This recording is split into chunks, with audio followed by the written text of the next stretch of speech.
영상을 통해 함께 하시는 여러분 모두에게 우리 주님의 이름으로 환영합니다. 그리고 늘 평안과 강건히 함께 하시기를 기원합니다. 이 시간 우리 대학의 근간인 중앙신학교의 설립자이신 우리의 영적 스승이요 한국의 사도로 불리셨던 우원 이효빈 목사님과 또 한 분의 영적 스승이신 우리 강남대학교의 창립자이신 심전 윤도한 장로님의 삶과 신앙과 정신을 계승하여 우리 대학의 창학정신을 확립하고 기독교 대학으로서의 사명을 이루고자 창학정신 아카데미를 온라인을 통해서 진행하고자 합니다. 먼저 묵도하심으로 창학정신 아카데미 개회 예배를 시작하겠습니다.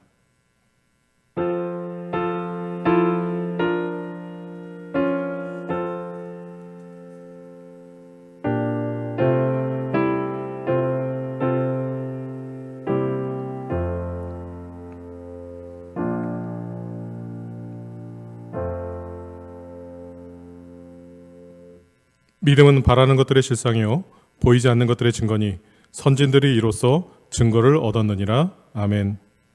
우리의 선한 목자요 인도자가 되어주시는 사랑의 하나님 아버지, 지난 74년 동안 우리 대학을 주님의 보호하심에 있게 하시고 성령의 능력으로 함께 하셔서 나라와 사회를 위한 인재들을 양육하는 교육기관으로 인도하여 주심을 감사드립니다.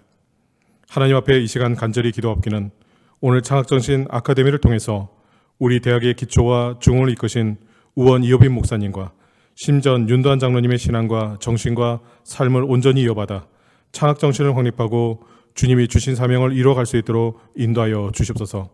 우원 목사님과 심전 장로님의 마음속에 영원한 표대이신 예수 정신과 하나님을 경외하고 이웃 사랑하는 경천의인의 정신이 오늘 우리 모든 강남 가족들을 통해서 계속적으로 이루어지도록 역사하여 주시옵소서.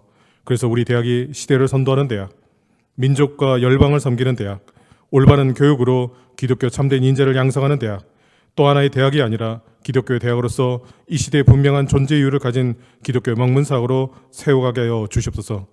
주님, 오늘 말씀을 전하시는 박노식 목사님과 특강을 하시는 백영기 목사님 두 분께 성령의 능력께서 함께하여 주시고 우리 강남 구성원 모두가 그리스도께 속한 예수 정신과 경천의인의 창학 정신을 온전히 회복되게 하시며 믿음과 진리로 충만한 믿음의 사람들로 회복되는 말씀과 특강이 될 수 있도록 은혜 베풀어 주시옵소서.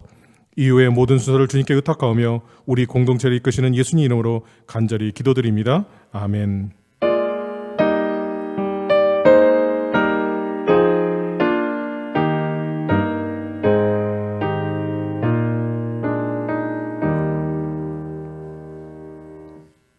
이 시간은 음악과에서 준비한 특별 찬양이 있겠습니다.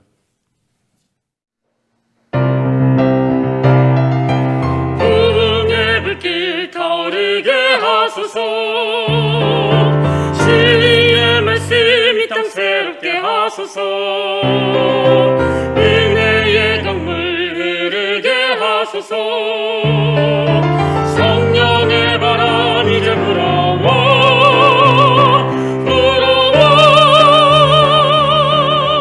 이 땅의 황무함을 보소서. 하늘의 하나님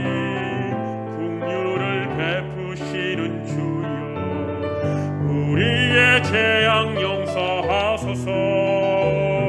이 땅 고쳐주소서. 이제 우리 모두 하나 되어 이 땅에 무너진 기초를 다시 쌓을 때 우리의 우상들을 태우신 성령의 불이 마소서. 분의 불길 타오르게 하소서. 진리의 말씀이 땅 새롭게 하소서. 은혜의 강물 흐르게 하소서. 성령의 바람 이제 불어와 주의 영광 가득한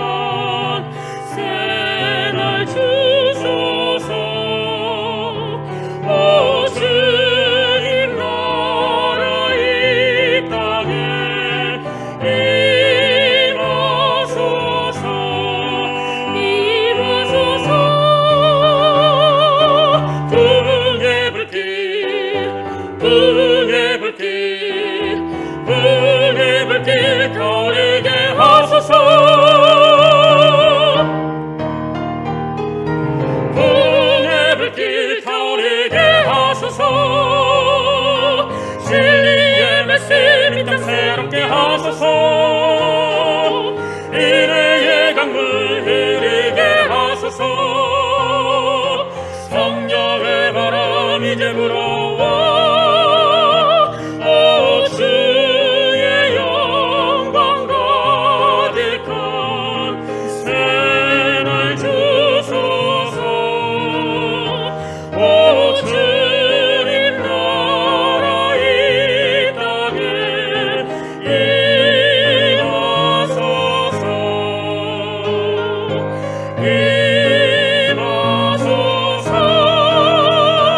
고요한 아침의 나라 새 하늘 새 땅아 길이 꺼지지 않는 인류의 햇불 되어 타가라. 풍의 불길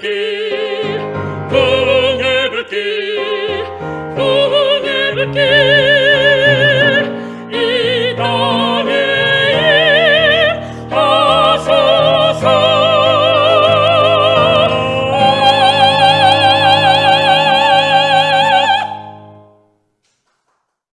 음악과 특별 찬양 감사를 드립니다. 오늘 하나님 우리에게 주시는 말씀은 마태복음 5장 9절 말씀입니다. 9절 말씀을 제가 대표해 읽겠습니다. 화평케 하는 자는 복이 있나니 그들이 하나님의 아들이라 일컬음을 받을 것이며 아멘. 차민지 대학 학장이신 박노식 목사님 나오셔서 피스메이커라는 제목을 가지고 말씀 전해 주시겠습니다. 우리 창학정신 아카데미 예배에 참석하신 여러분들을 환영합니다. 이런 환경 속에서도 우리가 또 해야 할 일들을 감당할 수 있음에 감사드리고, 오늘 우리 실장님께서 불러 읽어주신 마태복음 5장 9절 피스메이커라는 제목으로 말씀을 나누고자 합니다. 여러분 기억하실지 모르겠지만 이 피스메이커라고 하는 것은 1997년에 영화가 하나 나왔습니다. 피스메이커. 조지 클루니와 그 니콜 키드만이 주연했던 그 영화입니다. 아주 노골적으로 이 평화를 만드는 사람들에 대해서 이야기하는데, 거기에서 평화를 만드는 사람은 군인으로 나옵니다. 조지 클루니가 이 영화에서 평화를 위해서 나쁜 사람을 혼내주고 무찌르고 죽이는 가운데 평화가 완성된다라는 그런 내용으로 진행이 됩니다. 근데 사실 이 피스메이커라고 하는 것은 우리 예수님이 가르침 중에 가장 중요한 것 중에 하나이다라고 할 수 있습니다.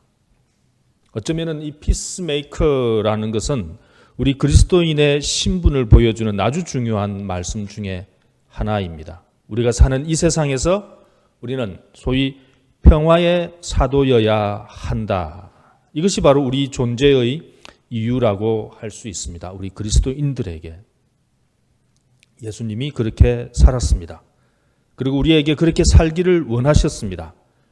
예수의 제자들은 예수님의 십자가를 통하여 세상을 아름답고 정의로우며 평화롭게 만드는 것에 그 진정한 제자도의 의미를 두어야 할 것입니다. 예수 그리스도는 십자가의 삶, 자기 희생을 통하여서 이 땅에서 평화를 만드셨습니다. 자기 희생의 정신은 인류 공룡의 대표적인 가치이기도 합니다. 간디도 희생 없는 신앙을 7대 사회 악 중의 하나로 간주할 정도였습니다. 어떤 평범한 사람은 이렇게 얘기합니다. 희생 없는 명예는 없다고 말하고 있습니다. 희생을 통하여 평화를 만들고 그리고 예수님의 제자가 될 수 있다는 것입니다. 그런데 언제부터인가 한국 기독교는 그 자체의 오만과 독선으로 평화와 정의를 파괴하거나 또는 자기 희생이 없는 신앙 집단으로 매도당하거나 낙인 찍히고 있는 것을 볼 수가 있습니다. 희생 없는 신앙은 한국의 몇몇 교회들, 대형 교회나 몇몇 교회들, 그리고 일부 기독교인의 현 주소처럼 보입니다. 신앙 활동을 돈벌이와 대물림의 대상으로 보는 것은 기독교 본연의 모습과는 거리가 먼 것입니다. 뿐만 아니라 소외된 곳에 그리고 빈자들과 함께 머물기를 꺼려하는 이 오만과 독선으로 경계를 만들고 극단적인 이론과 신앙을 강요하고 있고, 또한 세력 확장에만 힘쓰고 있는 것을 볼 수가 있습니다. 또한 우리 자신만이 정상이고 나머지는 모두 비정상으로 여기는 인식의 오만과 독선에 빠져 있지는 않은지 살펴볼 필요도 있습니다. 희생 없는 명예를 추구하거나 희생 없는 신앙을 추구할 때 그 종교는 어쩌면 곰팡이보다도 더 못할 것 같습니다. 오만과 독선의 문제는 교회사에서도 확인할 수 있습니다. 이 스페인이 아메리카를 정복하가면서 이 스페인 정복자들이 아메리카 원주민들을 하나님의 피조물로 생각했던 것인지 의심할 수 있는 얘기들이 있는데, 황금의 땅에서 일확천금을 꿈꾸고 있던 이 침략자들은 한 손에 칼, 또 다른 손에는 십자가를 쥐고 있었습니다. 당시의 기독교는 침략의 선발 주자가 중에 하나였습니다. 스페인의 정복자들은 아프리카 원주민들에게 정복자들의 종교로 개종할 수 있는 조건을 제시했습니다. 그런데 이 부분에서 매우 당스럽게도 그 조건은 원주민들이 자신들의 노예가 되는 것이었습니다. 그들은 인디오 원주민에게 자신들의 신과 종교를 소개하고 그 답례로서 노동력과 생산물을 조공으로 받았습니다. 복음은 누구에게나 주어질 수 있는 은혜일진데 이 얼마나 가증스러운 기독교의 오만과 독선인지, 예수님의 제자라는 사람들의 오만과 독선처럼 보입니다. 오늘 대한민국에서도 이런 자칭 예수의 제자들이라는 자들의 오만과 독선을 찾아볼 수 있습니다. 마가복음서에서 예수님은 이 오만과 독선에 함몰되어 있는 종교인들에게 엄중한 경고를 하고 있습니다. 대표적으로 떠오르는 마가복음의 사람은 서기관입니다. 이 서기관들은 회당의 높은 자리와 잔치의 윗자리를 원했고, 뿐만 아니라 외식을 즐겼고 심지어 과부의 가산을 훔쳤던 사람으로 마가복음 12장에서 확인할 수 있습니다. 그래서 마가복음서는 이 서기관들을 삼가하라고 가르치십니다. 자신들의 특권과 기득권을 유지하기 위해서 종교를 이용했고 세력을 넓히려 노력했던 자들이었습니다. 서기관들은 대제사장과 결탁해서 그들의 지위를 유지하려 했던 것입니다. 그들의 결탁은 결국 예수님을 죽이려는 음모로 구체화되었습니다. 종교적 오만과 독선의 최대 희생자가 바로 마가복음서의 가난한 과부였습니다. 이 가난한 과부는 교회사 안에서 가장 아름다운 헌신을 행했던 여자들 중에 하나로 소개되어 왔습니다. 모두가 이 과부의 행동을 칭찬하고 있는 것 같습니다. 이 일화만을 고려한다면, 이 에피소드만을 생각한다면 과부의 행동은 칭찬받기에 충분했으며, 이 에피소드에서 가난한 과부의 행동이 가장 중요한 주제처럼 보입니다. 그러나 마가복음 안에서 이 에피소드가 가난한 과부가 보여준 아름다운 헌신에 대한 칭찬이기보다는 가난한 자의 가산을 훔치고 즐거워했던 종교인들의 오만과 독선을 꾸짖는 예수님의 가르침으로 볼 수 있습니다. 가난한 과부는 유다의 페루타에 해당하는 가장 작은 동전인 렙돈 2개를 바칩니다. 하나만 바칠 수도 있었지만 재산 전부를 헌신한다는 의미에서 렙돈 2개를 다 바쳤습니다. 그런데 이 두 렙돈은 한 고드란트 정도의 가치로서 약 1cm도 안 되는 가장 작은 동전입니다. 그러니까 이 가치가 어느 정도이냐면은 한 데나리온의 128분의 1의 가치. 그러니까 노동자의 약 5분에 해당하는 노동의 대가라고 할 수 있습니다. 그러니 이 가난한 과부라는 사람의 그 가난의 정도가 얼마나 심각했는지를 짐작할 수 있습니다. 그 여자가, 그 여인이 두 렙돈을 모두를 다 전부를 드렸다.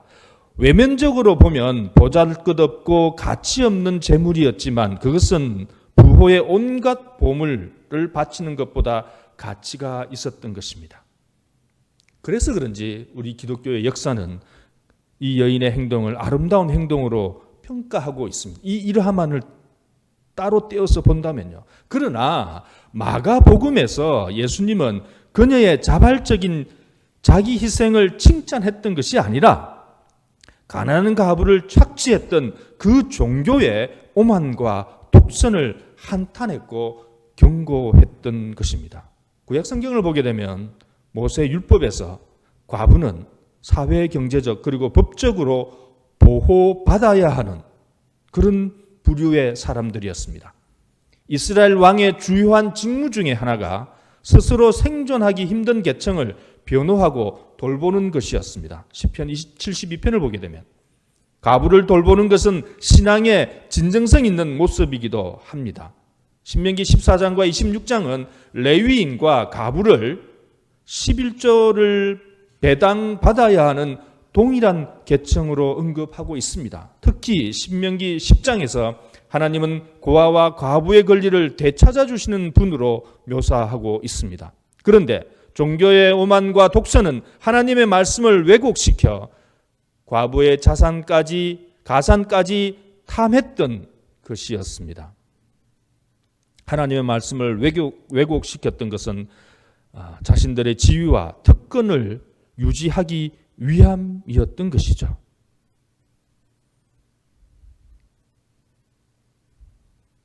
그들은 하나님의 성전을 강도의 소굴로 만든 장본인들이었습니다. 그래서 이 가난한 과부는 예루살렘 당국자들, 대제사장, 서기관들의 오만과 독선에 의해 종교적으로 맹신하게 되어 기만당했던 희생자였습니다. 마가복음서의 예수님은 바로 이런 종교의 오만과 독선에 대하여 한탄했습니다. 너희 하나님이 가난한 과부의 헌금까지도 즐겨 받는 줄 아느냐라고 대묻고 있는 것입니다.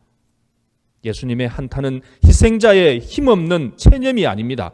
하나님 나라를 바로 세우려는 예수님의 가르침이었습니다. 예수님의 한탄과 경고는 왜곡된 상태를 바로잡아 근본을 세우고 평화를 만들고자 하는 말씀이었습니다. 평화를 만들고자 한 분이 바로 우리의 성각자들이었습니다.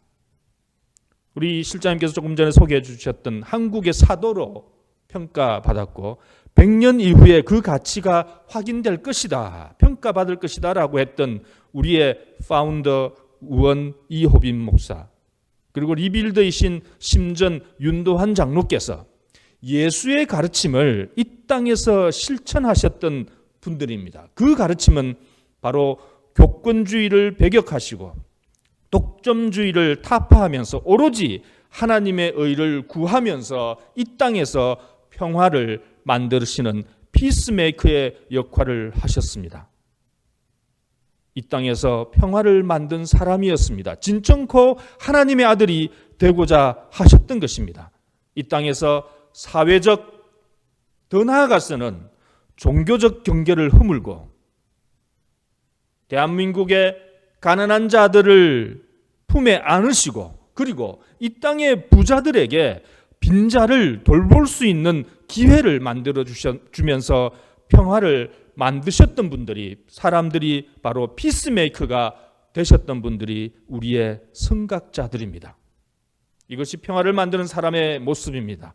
지금 이 상황에서 이 코로나로 인하여 어려움을 당하고 있는 이 시대에 우리 그리스도인들의 모델을 찾아야 한다면 그것은 바로, 그 모델들은 우리의 파운더와 리빌더여야 할 것입니다. 히브리어의 샬롬이라는 의미는 여러 가지 의미가 있습니다만은 이런 의미도 찾을 수가 있는 것 같아요. 원래 있어야 할 것이 제자리에 있는 상태가 바로 샬롬의 상태다라는 것입니다. 평화를 만들어 하나님의 아들로 다시 이제 우리 기독교는 하나님의 말씀을 회복시켜 본연의 모습으로 돌아가야 하겠습니다. 경계를 허물고 모두를 포용하고 모두를 안고 함께 하나님의 나라를 그리고 그의 의를 구하는 그 귀한 사역에 우리의 창학을 이루신 분들이, 그의 정신들이, 그의 가치들이 거기에 남아 있다는 것입니다. 우리 모두 예수님께서 가르쳐 주신 평화를 만드는 사람, 우리의 선각자들처럼 이 땅에서 평화를 만들어가는 여러분 되시기를 주의 이름으로 축원합니다. 감사합니다.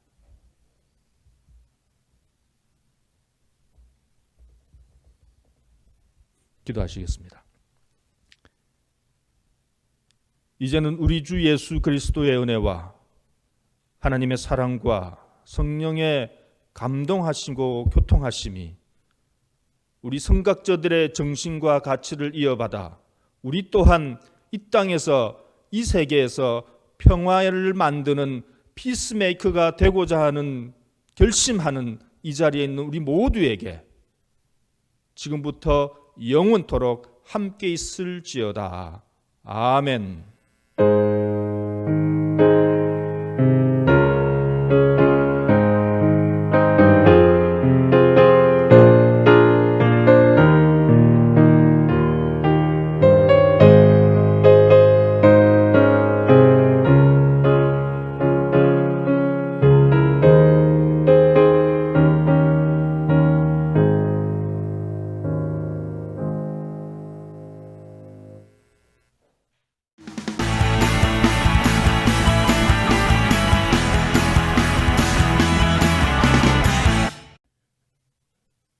창학정신 아카데미 2부 순서는 창학정신 특강입니다. 우리가 이렇게 창학정신 아카데미 특강을 하게 된 이유는 현재 우리나라 대학들의 현 주소가 학력 인구 감소로 재정 압박, 또 대학 평가와 구조조정을 피할 수 없는 현실 속에서 많은 어려움을 지금 겪고 있습니다. 이런 어려움 속에서 우리 대학이 도약하고 성장하기 위해서는 대학의 존재 이유가 분명해야 된다고 생각합니다. 대학의 존재의 본질이자 근간은 창학 정신입니다.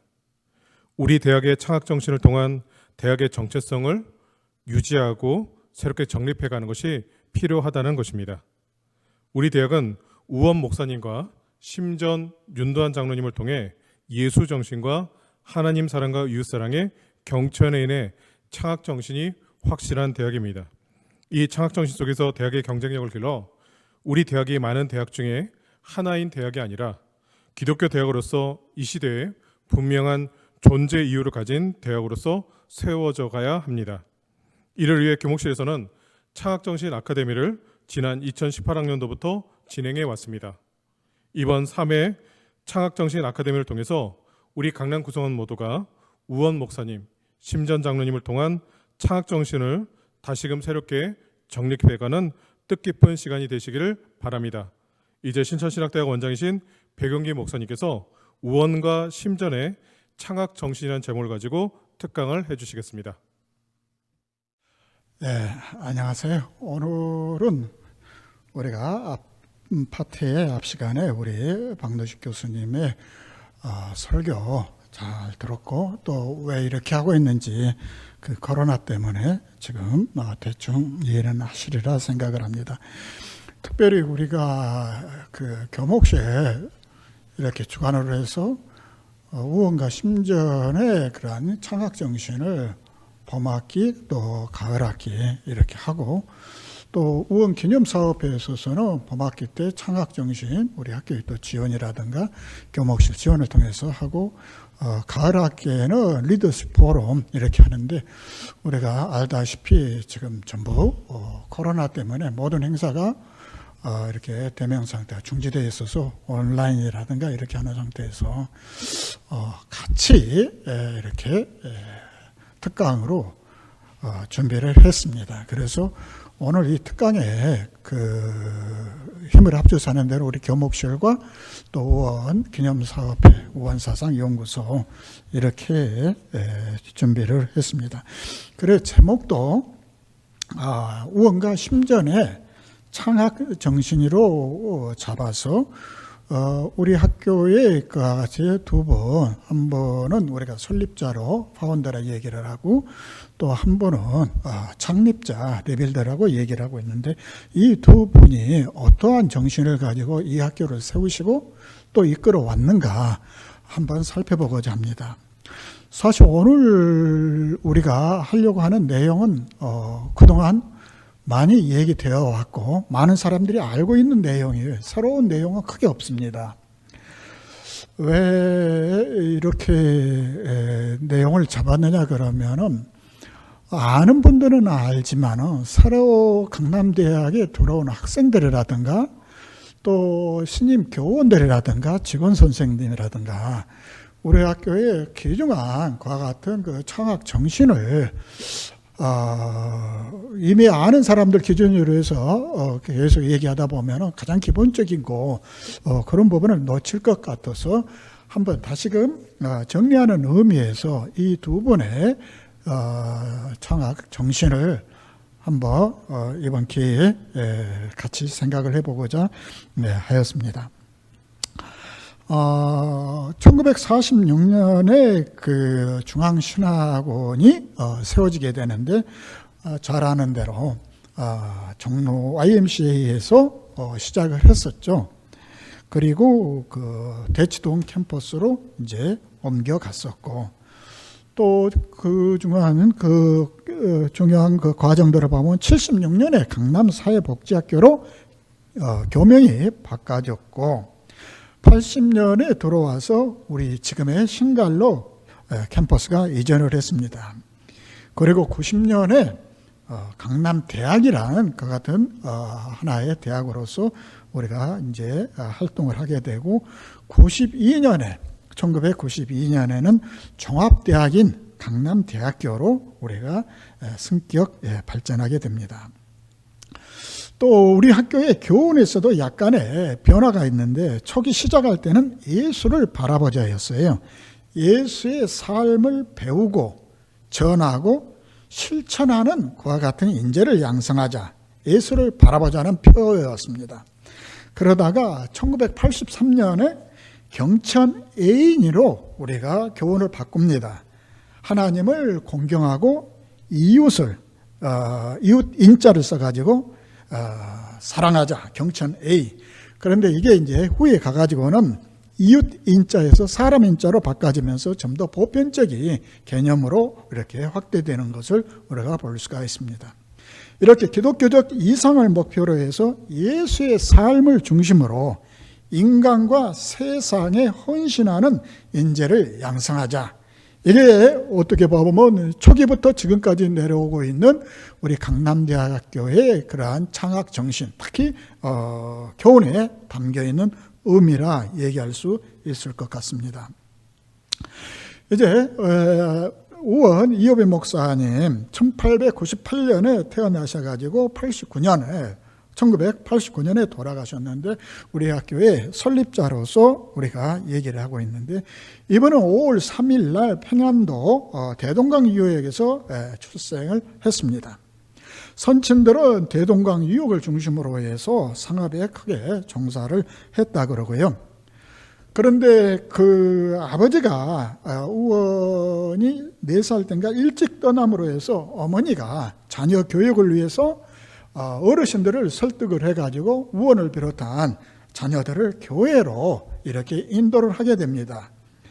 그렇게 해서 이제 신앙생활을 해 나가는데 어린 그러한 신앙, 특별하게 큰 우리가 용비어창가 없듯이 그런 형태는 없고 평범한 신앙생활을 하다가 19살 되던 해에 이제 큰 변화를 겪게 되는데 의원이 19살 되더니 나라 잃은 슬픔이 상당히 이제 몰려 그래서 나라를 구하고자 하는 그러한 사명감에 불타가지고 상해로 가게 됩니다. 그 당시에 상해는 독립운동가들이 상당히 모여있고 활동을 활발하게 했던 그러한 지역인데 이제 거기에 있으면서 3.1 운동을 겪게 됩니다.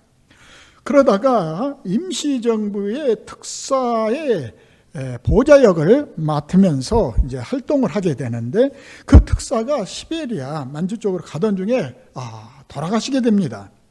그래서 완전히 홀로 북한도 팔도구에서의 우호는 이제 남겨지게 되게 되는데 이 당시 일본 제국주의는 청산리 전투에 아주 큰 패배를 당한 이후에 이 일대에 수많은 한인들을 아주 초토화시키고 불살라서 학살을 하게 됩니다. 우원 역시 체포돼 가지고 그 마을에 8명의 처형 대상 중에서 1순위였는데 그 당시에 그 우원을 감시하던 형사 민재원이라는 형사인데 이분의 도움을 받아 가지고 목숨을 구하게 됩니다. 그런 후 우원은 강복군 사관학교에 진학을 해서 나라의 독립을 위해서 이렇게 투쟁을 하겠다 했는데 정재면 목사의 만류로 결국은 이제 포기를 하게 되는데 정재면 목사님은 우리가 잘 아는 정대철 의원의 아버지인 정일영 목사가 우리 학교의 초대 이사장인데 정일영 목사, 정일영 의원의 아버지가 정재명 목사입니다. 이분의 만류로 해서 결국은 포기를 하고 여간 서교로 일하는 도중에 어디를 가고 있는데 아마 그 영정 감리교회였던 것 같아요. 그쪽에서 울려오는 찬송가 소리에 소름이 복받쳐 오면서 크게 뭔가 이렇게 대전환의 그러한 그 계기를 잡게 됩니다. 그러면서 어린 시절에 그 교회에 다녔던 엄마 손을 잡고 다녔던 그 같은 신앙이라든가 그 소름이 복받치면서 크게 깨닫게 되고 이제까지 나라 찾기 위해서 정치적인 그와 같은 활동에서 신앙의 길로 이제 돌아서는 하나의 대전환점을 이루게 됩니다. 그래서 27년에 협성신학교, 지금의 이제 감리교 신학대학이죠. 졸업을 하게 되고 그 다음에 이제 그 구사평 교회에서 전도사 생활을 하다가 2년 후에 목사 안수를 받게 됩니다. 그렇게 해서 활동을 하다가 37년에 신사참배를 피해 가지고 일본에 유학을 가게 되는데 관서신학을 거쳐서 1942년에 성화신학교를 졸업을 하고 이제 한국으로 돌아오게 됩니다. 그렇게 이제 하다가 돌아와 가지고 금강산에서 이제 은거를 하고 기도 생활을 하게 되는데 왜냐하면 이 당시 42년이면 41년에 일제의 진주만 폭격해 가지고 완전히 지금은 한국은 아주 그 일제의 강점에 아주 신음을 하고 있을 때고 여기에 뭐 신사 참배고 뭐고 할 거 없이 엄청나게 탄압을 받고 있기 때문에 아예 금강산에 들어가 가지고 기도를 하고 있었는데 은거를 하고 있었는데 이때 일본의 항복 소식을 이제 듣게 됩니다. 그리고 거기에서 이제 나오셔가지고 정말 해방된 이 나라를 위해서 무엇을 할 것인가 정말로 한편으로는 감격과 한편으로는 눈물로 기도하던 중에 교육의 기회를 잃어버린 사람들에게 뭔가를 해야 되겠다. 특히 길거리를 방황하는 청년들을 위해서 뭔가를 해야 되겠다고 크게 그러한 소명의식을 깨닫게 됩니다. 그래서 평양에다가 평화중학교 또 야간고등학교를 설립을 해서 이제 후진들을 양성하고 또 한편으로는 장차 평양 대학 설립까지 구상을 하게 됩니다. 그런 와중에 조만식 선생 우리가 잘 알죠. 조만식 선생의 조선민주당이 이제 창당준비위원회를 결성을 하면서 뭔가 이렇게 그 해방전국에서 활동을 하게 되는데 그 당시에 우원에 상당히 존경받는 그러한 위치였기 때문에 우원을 창당 발기인에 계속해서 와서 도와달라고 요청을 하는데 고사를 했지만은 발기인의 이름만이라도 넣어달라고 하는 그러한 것을 뿌리치지 못하고 이름만 넣는 걸로 해서 수락을 하게 됩니다. 우리가 잘 알다시피 해방정국은 미국과 소련의 신탁 통치라고 하는 이와 같은 어떻게 봐보면 이제 정치적인 소용돌이 속에서 결국에 있어서는 북쪽에 있던 이어빈 목사님 결국은 남쪽으로 이제 피난을 하게 되는 거죠. 그렇게 해서 피난을 해서 46년 11월 1일 날 70여 명의 학생들을 모아가지고 IMCA 4층 창고에서 판자 이렇게 주워다가 신문지, 널빤지 이런 걸 만들어가지고 결국은 중앙신학원이라고 하는 학교를 개원을 하게 됩니다. 이게 이제 우리 학교의 시작이 되는 거죠. 자, 우원이 내세우고 있는 이제 창립 정신을 한번 살펴봐 보면은 이어빈 목사님은 교육자이면서 목회자입니다. 목회자이면서 교육자입니다. 그분에게 있어서는 교육과 목회가 하나였어요. 북간도 시절 그쪽에서 목회를 하면서도 소학교를 세워서 교육 활동을 했습니다. 그분은 신학을 바탕으로 해서 참된 인간을 교육하고 그렇게 해서 사회를 하나님의 나라로 다가가게 한다. 단순히 하나의 교회라든가 교회의 어떤 성장이라든가 뭐 이런 차원이 아니라 이와 같은 것들을 통해서 이 사회 자체를 하나님의 나라, 사랑과 정의와 평화가 통치하는 흐르는 이와 같은 나라를 만드는 것이 그분의 큰 뜻이었습니다. 그래서 그분은 이 세상에 수많은 학교 가운데 있는 하나의 학교, 그런 학교가 아니라 뭔가 독특하고 특별한 목적 의식을 지니는 학교를 세워야 되겠다. 그게 중앙신학교, 오늘의 강남대학교라는 겁니다. 이게 무엇인가? 우리가 잘 알고 늘 얘기한 대로 창학정신이죠. 그것을 좀 더 구체적으로 살펴보면 신앙에 근거해서 개방적이고 뭔가 열린 자세로 따뜻한 보편교육, 보편교육이라고 하는 것은 엘리트 교육과 어떻게 보면 그 상치되는 말이죠. 특별한 사람들, 뛰어난 사람들, 가진 자들, 이게 아니라 어느 누구에게나 모두 다 문이 열려 있으며 가진 자나 없는 자나 시골이고 도시고 누구든지 이렇게 교육의 기회를 제공해서 그들을 가르치겠다. 이와 같은 이제 보편교육, 또한 이러한 사람들을 키워내서 헌신적인 사회에 공헌하는 그와 같은 인재들 만들어내겠다. 그래서 지극히 이게 말이라든가 이론이라든가 여기에 끝나는 것이 아니라 실천적인 삶의 교육을 무척 강조를 하셨고, 지극히 작은 것이라 할지라도 우원은 실제적으로 자기 자신의 삶에서 그런 것이 투영돼서 비춰지게 되는 그러한 모습들을 우리가 보게 됩니다.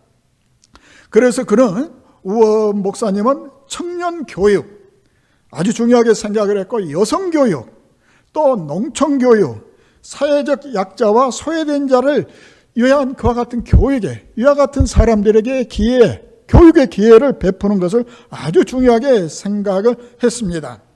이러한 교육의 원칙은 우리 학교의 사회 사업이라든가 특수교육이라든가 가장 먼저 세워진 것을 볼 때 우리가 짐작을 할 수가 있을 거고, 지금도 강원도 고성군 흘리에 가보면은 그 교회라든가 그 흔적들이 그대로 남아 있습니다.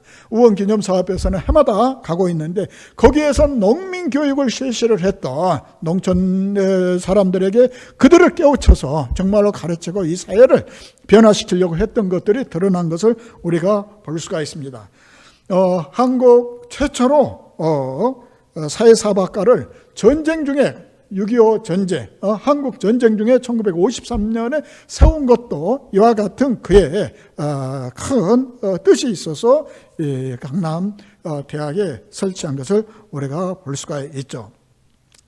이러한 그 교육 이념의 어떻게 보면 바탕에는 우원은 예수의 복음으로 모든 사람이 변화될 수 있다. 그러한 인간에 대한 깊은 신념을 가지고 있어요. 인간에 대한 아주 깊은 신념. 상당히 소중한 얘기예요. 그게 없으면 이러한 어떻게 봐보면은 그 설립 정신이 나올 수가 없겠죠. 예수의 복음으로 모든 사람이 변화가 있을 수 있다.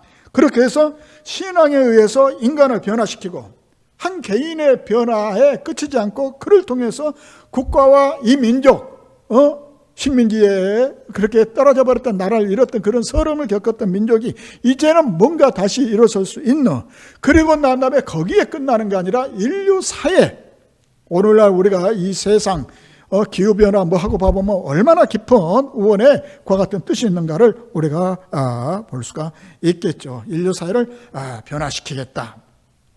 그래서 국가의 전망이라고 하는 것이 교회에 달려있기 때문에 이와 같이 교회, 기독교 신학 교육을 통해서 뭔가 쇄신시키고 거기에 따라서 그러한 이념에 따라서 인재를 양성해서 한국 교회, 한국 사회 변화, 인류 사회에 공헌하는 인재들을 양성하겠다. 이게 강남대학의 설립의 아주 중요한 포인트입니다. 단순히 어떤 이론적이나 추상적인 구호에 그치지 않고 구체적으로 이와 같은 인재들을 양성해서 그게 한 개인의 신앙의 차원에서 멈추는 것이 아니라 인류 사회까지 확장돼 나가는 그와 같은 거대한 목표를 가지고 있는 것이 우리의 그 선각자들의 창학 정신이다. 이렇게 얘기할 수 있을 것 같아요. 우원의 사상을 조금 더 이렇게 살펴봐 보면은 우원의 사상이라기 우원이 무슨 천재여가지고 뭐 하늘에 계신받아서 그런 게 아니라 우원이 살고 있었던 한국의 그와 같은 시대적 상황에서 나왔다. 이렇게 얘기할 수가 있을 것 같아요.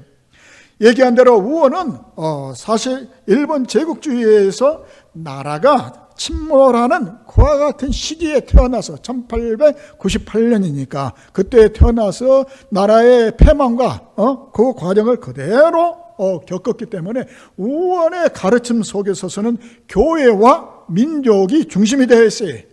교회와 민족 갈라지는 게 아니에요.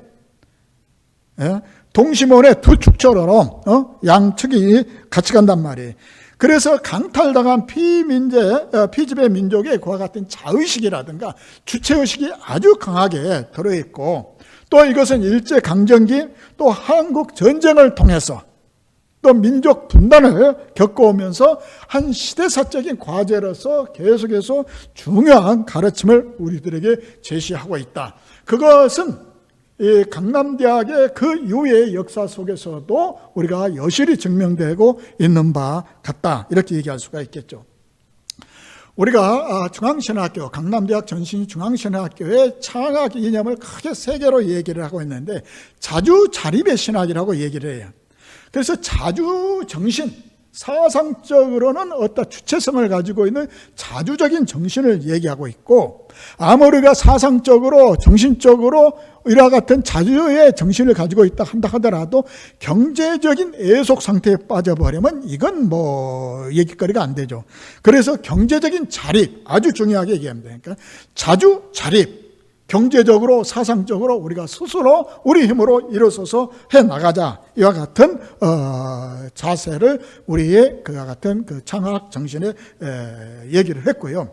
경제적 언제에 기초해 가지고 서구 문화의 우월지, 우리가 이제 식민시대에 소위 말해서 개신교들이 들어왔었을 때 경험을 했고, 한국 전쟁에 정말 우리가 완전히 그 어려웠었을 때 큰 도움을 받잖아요. 특히 우리 기독교 그 해의 그 선교 기관들에 있어서 여러 가지 이와 같은 큰 도움을 받기는 받는데, 또 한편에 있어서는 그와 같은 예속이라고 하는 뭔가 그와 같은 좀 부끄러운 면도 있기도 있었단 말이에요. 부인할 수가 없단 말이에요.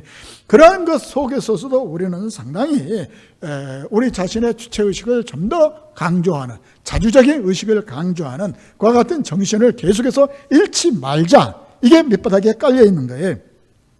또 한편으로는 선교사 중심의 서구신앙, 또 그들의 어떤 신학사상에 지배돼 가지고 우리가 가지고 있는 우리들의 깊은 그와 같은 신학이라든가 신앙이라든가 그러한 것을 좀 더 만들어 가자. 이게 우리가 자주자립의 신앙인데, 그것에 대한 어떻게 보면 이제 뿌리가 어디가 있느냐 그러면 예수의 가르침, 순수한 예수의 가르침에 두고 예수를 따라가는 삶을 우리가 살아가야 된다. 이와 같은 가르침이 자주자립의 신학에 나타난다, 얘기할 수가 있을 것 같고요. 두 번째로는 우리가 에큐메니즘의 신학이라고 얘기를 할 수가 있는데, 에큐메니칼 또는 에큐메니즘이라고 하는 것은 하나의 일치라든가 협력을 얘기를 해요. 교파, 교단이 갈갈이 이렇게 갈라져 가지고 경쟁하고 갈등하고 어떻게 보면 싸우고 있는 그러한 상태 속에서 우리가 좀 더 하나 되어 가는, 힘을 합쳐가는 이와 같은 것을 강조하는 게 에큐메니즘의 신학이라, 학문이다, 이와 같은 얘기를 할 수가 있을 것 같아요. 한국에 어떻게 봐보면 거의 모든 이제 이와 같은 그 교회가, 개신교가 특히 한국에 수용될 때 거의 교파 중심으로 돌아요. 거의 뭐 장로교 말할 필요 없죠. 감리교 말할 필요도 없죠. 뭐 성결교, 뭐 순복음, 뭐 다양한 형태의 뭐 침례교 모두가 다 그러한 교파 교단으로 들어와서도 뭐 장로가 같은 경우는 수백 개로 나눠지는 이와 같은 것 속에서 상당히 자기들의 교권이라든가 권위라든가 배타적이라든가 이와 같은 노선을 취함으로 해서 한국 작은 어떠한 거면 그 지역에 다양하고 엄청난 이와 같은 교파 교단들이 날름을 하면서 갈등을 일으키게 되고 서로 치고받고 싸우는 이와 같은 상황에 있단 말이에요. 이것이 또 전쟁이라든가 분단이라든가 이와 같은 어떤 정치적 상황과 또 사회 정치적 이념과 맞물려 가지고 훨씬 더 대립이라든가 갈등이 심해요.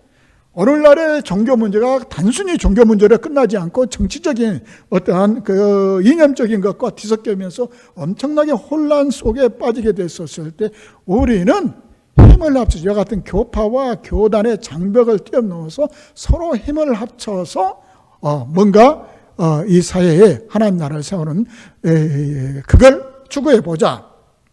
이게 이제 초교파 연합정신, 에큐메니즘의 정신이다. 이게 우리의 또한 창학 이념에 해당된다 얘기할 수가 있겠죠. 세 번째로는 우리가 이제 평신도 신학이라고 하는데 한국 기독교계에서 가장 차별화된 개념이 평신도 신학이다 이렇게 얘기할 수가 있을 거예요. 우리가 일반적으로 신학교, 시오로지컬 세미나리에 그러면은 자기 교단의 교파의 목사라든가 전도사 이렇게 교역자를, 목회자를 양성하는 것이 신학교의 목적이에요. 그래서 그와 같은 어떤 시오로지컬 세미나리의 모든 것 속에 있어서는 그 교단의 정신이 헌법이라든가 교리와 장정이라든가 또한 규범이라든가 행정 조직이라든가 이런 것들이 다 들어가 있고 그 교단의 목사라든가 교직자가 되려면 이건 필수적으로 배워야 돼요. 다른 신학교 나왔다 하더라도 교단을 옮긴다면 그건 다시 배워야 돼요. 그 정도로 중요하게 여긴단 말이에요. 그래서 이와 같은 교육을 통해서 자기들의 교단이라든가 교파를 유지시키고 또 심화시키고 그것을 후배들에게 전승시켜가는 그와 같은 가정이라 그와 같은 것을 시오로지컬 세미나리가 하고 있는데 한편으로 보면은 교단의 정체성, 신학적인 정체성이라든가 또렷한 신앙의 지침을 준다는 면에 있어서는 상당히 좋아요. 필요의 장점이라고 볼 수가 있는데 또 한국과 같이 교파, 교단이 수없이 난립해가지고 갈등을 일으키는 상황에 있어서는 상당히 단점을 가지고 있다. 이렇게 얘기할 수가 있을 것 같아요.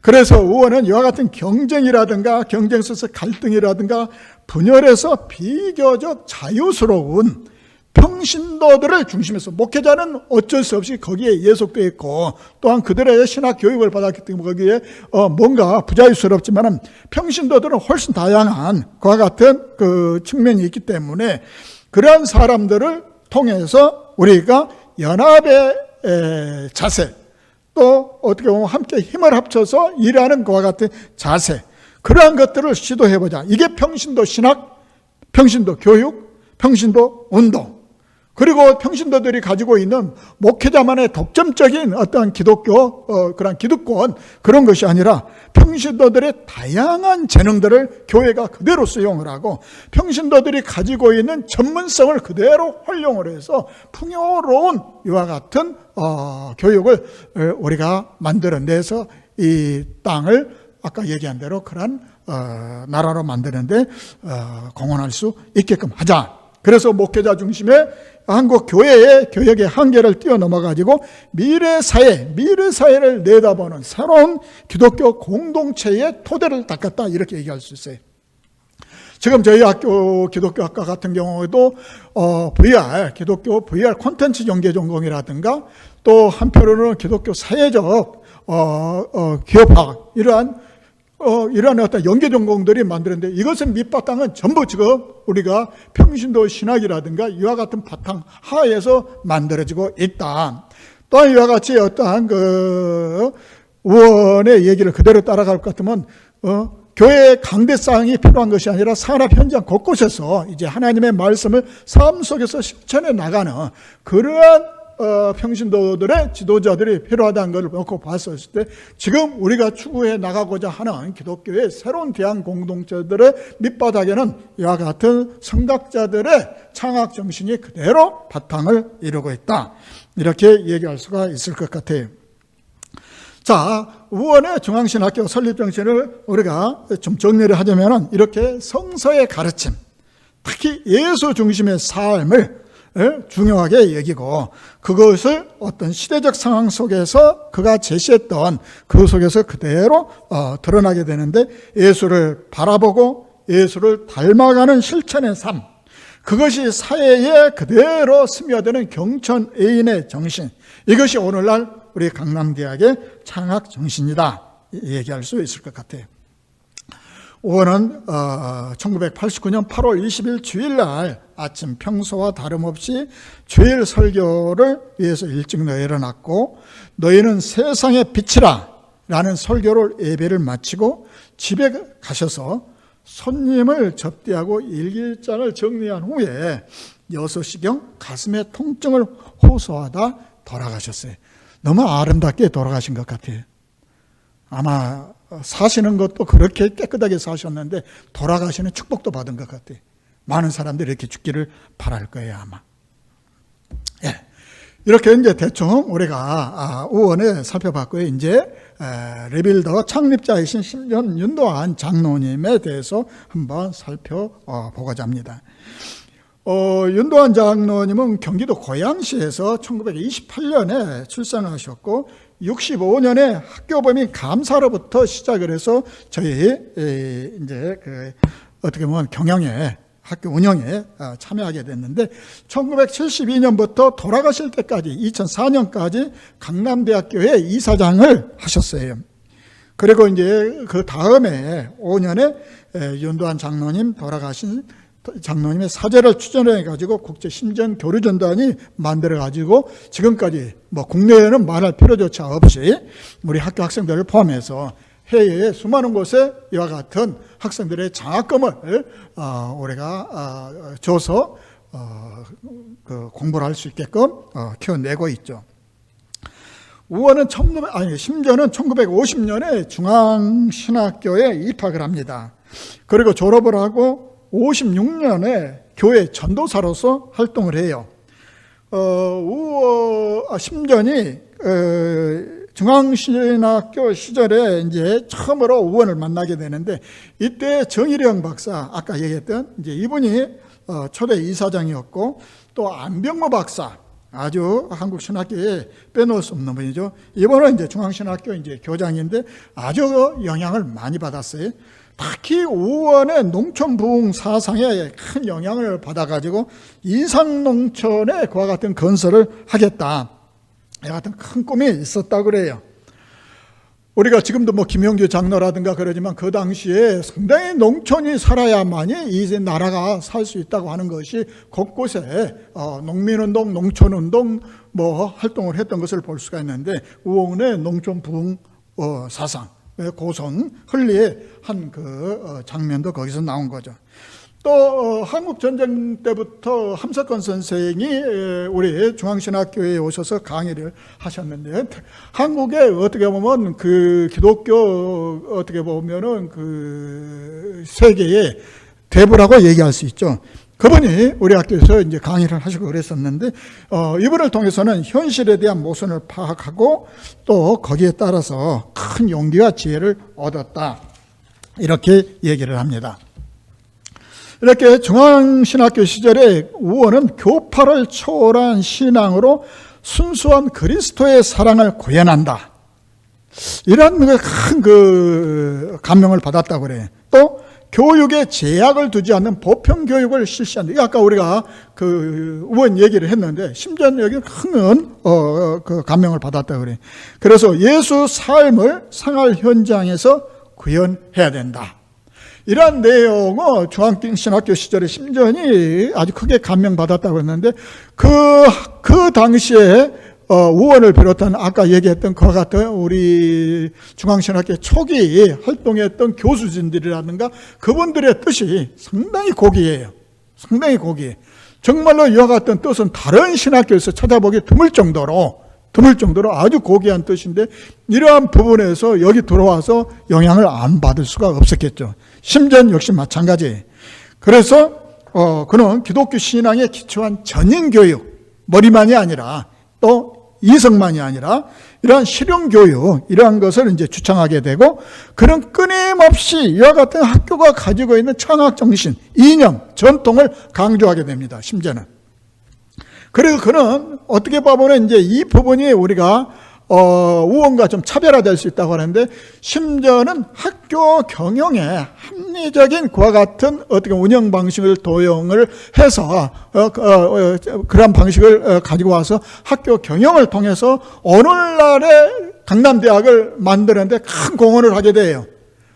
심전이 강남대학을 이렇게 이제 맡아서 할 때에는 너무나 어려운 상황이었거든요, 경제적으로. 그때에 정말로 어느 누구도 되돌아보지 않고 관심 갖지 않았던 이 어떻게 보면 그와 같은 그 무거운 짐을 심전이 우원의 선생님의 그러한 어떻게 보면 반강압적인 그와 같은 것을 그냥 받아가지고 오늘날의 우리 강남대학을 세우는데 크게 공헌을 하시게 된 거죠. 그래서 합리적인 이와 같은 경영 방침, 이것은 상당히 소중한 부분이다, 이렇게 얘기할 수가 있을 것 같고요.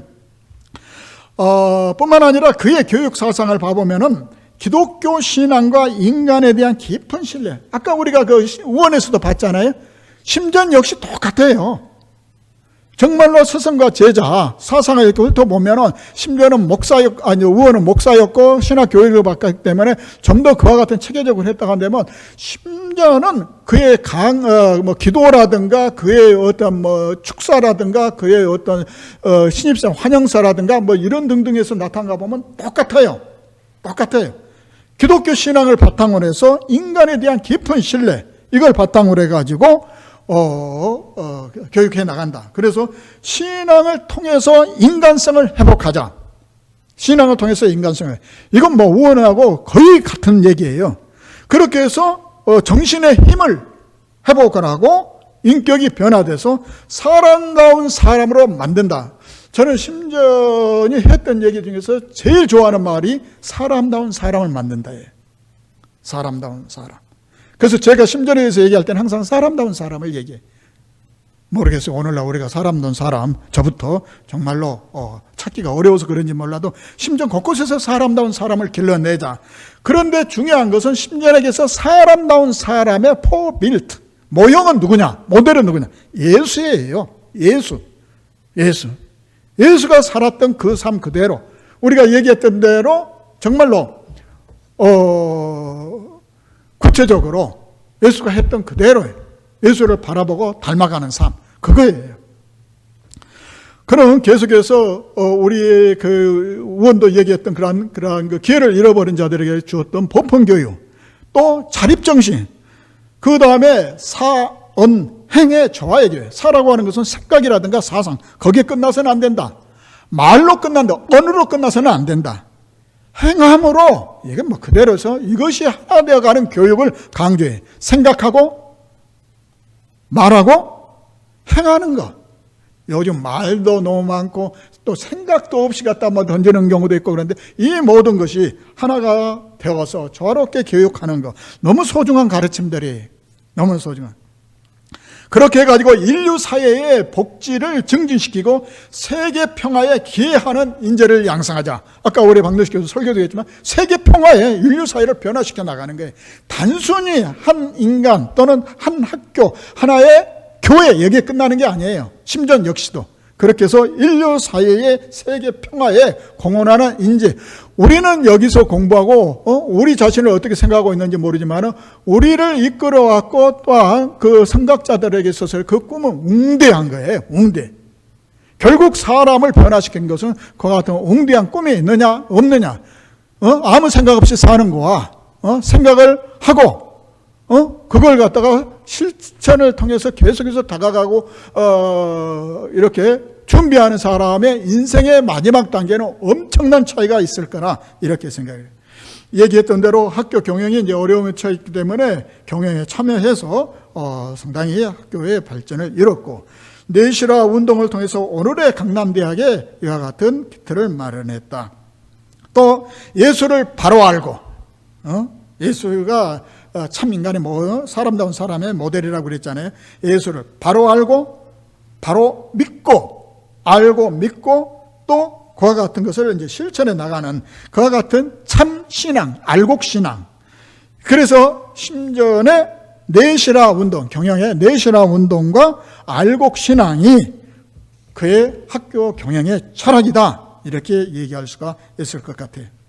일생 동안 기독교 평신도 지도자로서 그는 일을 했어요. 장로님으로서. 그렇게 해서 사회교육도 실시하고 사회봉사도 계속해서 해왔던 분이고, 또 소외된 자, 뒤로는 소외된 자, 부모 잃은 청소년, 또 불우한 학생, 배움의 길을 놓친 그러한 사람들에게 배움의 기회를 제공하는 것. 이건 우원과 심전 거의 같아요. 스승과 제자의 그와 같은 어떻게 교육 철학들이. 그래서 강남대학에서도 장애우라든가 직장인, 농촌, 청소년, 고령자들에게 이렇게 문호를 개방을 해가지고 기회를 제공해서 사회에서 낙오되는 사람이 하나도 없도록 교육의 터전을 제공한다. 이게 우리 학교의 소중한 하나의 교육 철학이다 얘기할 수가 있을 것 같아요. 조금 우원의 심전의 이와 같은 가르침을 좀 더 직접 그의 말을 통해서 한번 살펴보면은 1979년 제28회 졸업식 축사회예요. 1979년이면은 그 당시 학교는 우리가 이제 중앙신학교라는 이름에서 강남사회복지학교로 이렇게 바꿔질 때 축사를 봐보면 제가 그대로 심전이 했던 내용을 읽어볼게요. 친애하는 졸업생 여러분, 여러분은 그 동안에도 학교의 전통이나 이념에 대해서 많은 것을 배웠으리라 믿습니다. 그러나 여러분께서는 오늘을 기해서 학교의 전통이나 이념에 대해서 다시 한번 인식을 새롭게 하시기를 바랍니다. 학교의 전통이나 이념, 졸업생의 축사에서 하시는 얘기예요. 이 세상에 나가서 활동할 학생들에게, 졸업생들에게 이와 같이 학교의 전통이나 이념, 그러면서 우리 학교의 이념은 첫째로 초교파 운동이고, 두 번째는 사립교회 운동이고, 세 번째는 평신도들과 직장인들에게 신학을 가르쳐가지고 나라의 장래와 교계의 앞날에 밝은 절망을 심어주고자 하는 것이 우리 학원의 이념이며 정신인 것이다. 졸업생들에게 하는 거예요. 이와 같은 졸업생들이 이래가 정신을 가지고 이 사회에 나가서 그대로 활동할 것을 얘기를 해줬고, 그 다음에 82년 신입생들에게 하는 환영사를 한번 봐보면 그의 교육관이 그대로 드러나 있어요. 신입생들. 1982년에 신입생이면 여기 신갈, 지금 여기 이전에서 했어요. 우리 학교는 기독교 정신에 입각해서 철저한 인간 교육을 시키는 것을 제일로 하고 있다. 철저한 인간 교육. 참 그 소중한 얘기들이에요. 아까 사람다운 사람인데 철저한 인간. 진정한 교육을 통해서 바로 알고, 바로 믿고, 바로 사는 인간을 만들자는 것이 우리의 교육 목표이고, 심전이 얘기한 교육 목표는 바로 알고, 바로 믿고, 바로 산다. 바탕에 신앙이 깔려 있어요. 그리고 우리의 이웃을 내 몸같이 사랑할 줄 아는 진실한 인재들이 다 되어 주시기를 부탁합니다. 이와 같은 고귀한 가치가 우리 학교에 들어있고, 이걸 지금 신입생들의 환영사에 심전이 하고 있어요. 그 다음 1989년 11월에 기념사에, 이거 이제 강남대학이 드디어 강남대학으로 승격돼서 아주 소중한 그런 과정에 있던 바로 그 전인데, 통과된 그건데, 우리의 변할 수 없는 소임은 인간화 교육이래요. 인간화 교육. 뭐 우리가 갖다 실천을 통해서 뭐 이렇게 기술적이고 뭐 재능 많은 게 있을 수 있어요. 없어서는 안 되겠죠. 그러나 먼저 가장 소중한 것은 얘기한 건 우리의 변할 수 없는 소임은 인간화 교육이고, 그 다음 뭐라고 하냐면은 사람다운 사람을 길러내는 일은 참으로 오늘과 같이 비인간화되어가는 시대 사회에 비춰서 매우 절실하고 소중한 우리의 사명일 것입니다. 여기서도 사람다운 사람을 길러내는 일, 심정이 강조하고 있어요. 얼마나 소중한지 몰라요. 학교가 어떤 무슨 추상적인 그런 것들 또는 뭐 어떻게 봐보면 뭐라고 그럴까 뭐 이론적인 거나 기술적인 뭐 이런 차원이라기보다는 아주 우리 삶의 그러한 본질적인 것, 그리고 오늘날 우리가 너무나 그리워하고 변화된 또는 변질된 세계 속에서 이와 같은 것을 강조한 이 선각자들을 놓고 볼 때 너무나 소중한 가르침이다. 얘기를 안 할 수가 없죠. 이렇게 심지어는 끊임없이 학교의 이념과 전통을 후학들에게 강조하고 기독교 정신에 입각해서 철저한 인간 교육을 시키는 것을 제1의 과제로 삼았다. 제1의 과제로. 우리가 잊어서는 안 될 것 같아요. 하나님의 존재가 무시되어지고 또 하나님의 질서, 신의 질서가 파괴되고 정말 파괴되어 가고 물질 만능으로 모든 것이 황금이잖아요. 이와 같이 인간성의 상실해 가는 것을 심지어는 한탄하고 인간의 양심이 마비 된 오늘에 있어서 그렇게 된다면 생존의 의미가 없다고까지, 살 의미가 없다고까지 얘기를 한다. 이거죠. 이러한 아주 소중한 우언과 심전의 가르침, 우리가 깊게 한번 생각을 해봐야 될 거라고 봐줘요. 우리 학교의 반을 듣는 이와 같은 순간부터 강남대학이 이와 같은 학교였구나 자부심을 느껴도 좋고, 거기에 끝나지 말고 우리가 이걸 계승해서 발전시켜 나가는 일에 함께 해야 된다고 봐집니다. 강남대학교는 이렇게 기독교 정신과 홍익인간의 이념을 바탕으로 설립자 이호민 목사와 창립자 윤도한 장로의 뜻을 이어받아 가지고 경천 애인을 실천하는 사람을 우리가 키워내고 있습니다. 그래서 이 땅의 따뜻함, 사랑, 또 올곧음, 정의, 그리고 어울림, 함께 어울리는 평화, 샬롬, 이것이 지배하는 나라. 이게 하나님 나라의 사랑과 정의, 그리고 평화. 사랑 없는 정의도 문제예요. 정의 없는 사랑도 있을 수가 없고, 이렇게 해서 어우러진 그와 같은 함께하는 어떠한 그 평화의 동산을 얘기하고 있고, 이와 같은 하나님의 나라와 그의 뜻을 우리가 구체해 나가고, 그곳에서 하나님과 인간 또 자연 상호 간의 공존 공생을 이어가는 그러한 인재를 양성하는 곳이 강남대학이다. 이것을 우리가 꼭 잊지 말고 계속해서 실천하고 또 전해가도록 했으면 좋겠습니다. 감사합니다.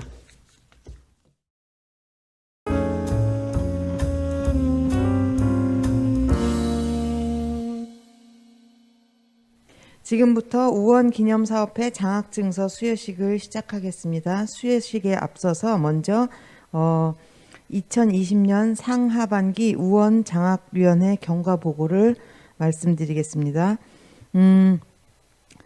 지난 학기에 진행을 못했기 때문에 지난 학기 거부터 지금까지 경과보고를 같이 말씀을 드리겠습니다. 2020년 5월 7일에 제1차 장학위원회를 통해서 상반기 장학사업에 대해서 논의를 했고요. 2020년 5월 11일에 강남대학교 홈페이지에 이제 공고를 했습니다.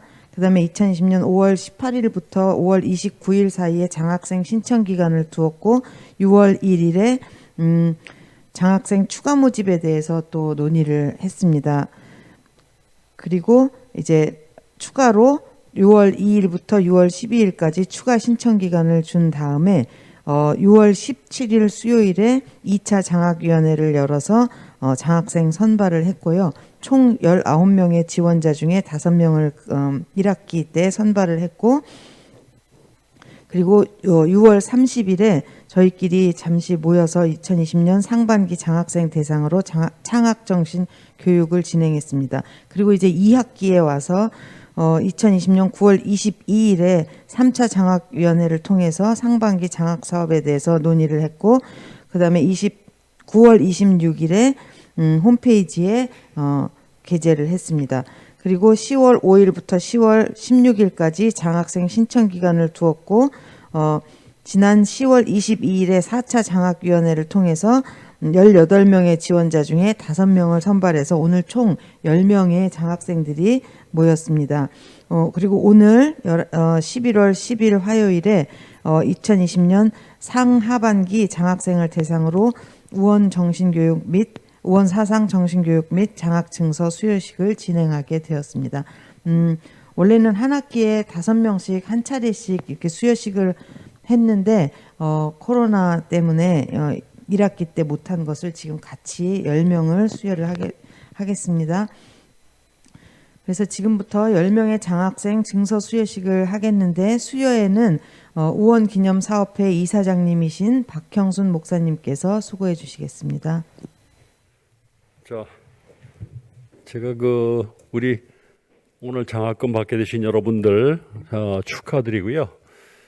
이제 코로나 시대에 우리가 이게 복면을 쓰고 만나니까 참 서로 이렇게 불편한데 그래도 인사할 때는 우리가 떨어져 있으니까 앞으로 이제 코로나 시대의 신인사법 이거 일단 인사할 때는 내리고 안녕하세요 이러고 다시 이제 이렇게 올리 얼굴은 보여줘야지 그죠?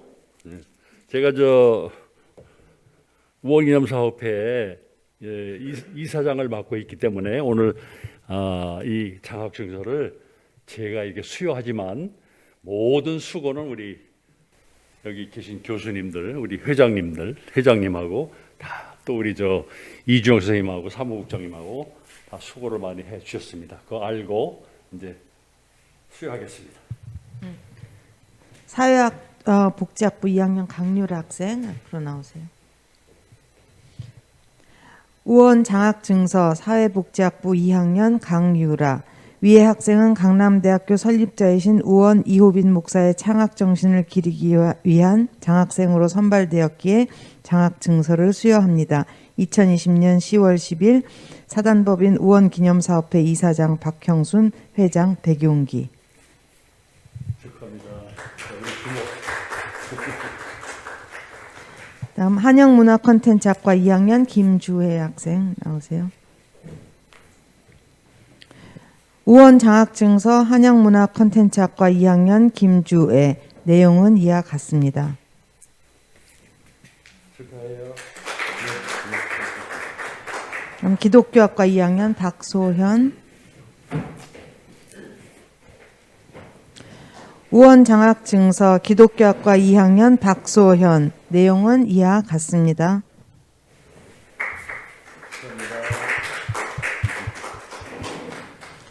다음 기독교학과 2학년 유예권. 우원 장학증서 기독교학과 2학년 유예권. 내용은 이와 같습니다.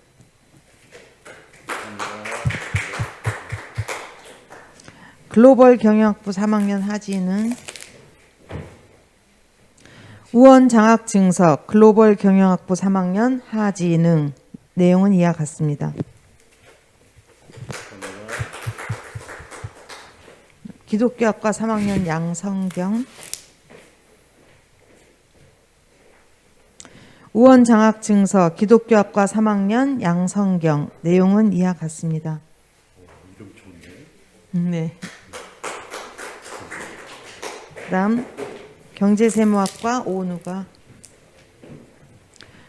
우원 장학증서 경제세무학과 1학년 오누가. 내용은 이와 같습니다. 축하합니다. 이름 누가 지어주셨어요?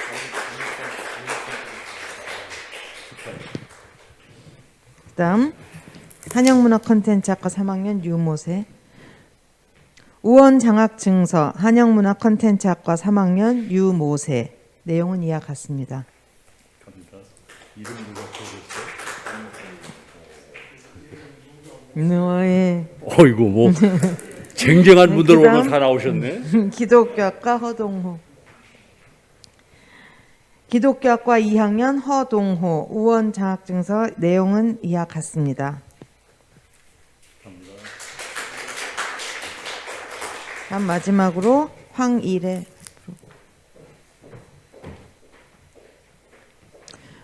우원 장학증서 사회복지학부 3학년 황일애. 내용은 이와 같습니다. 축하합니다.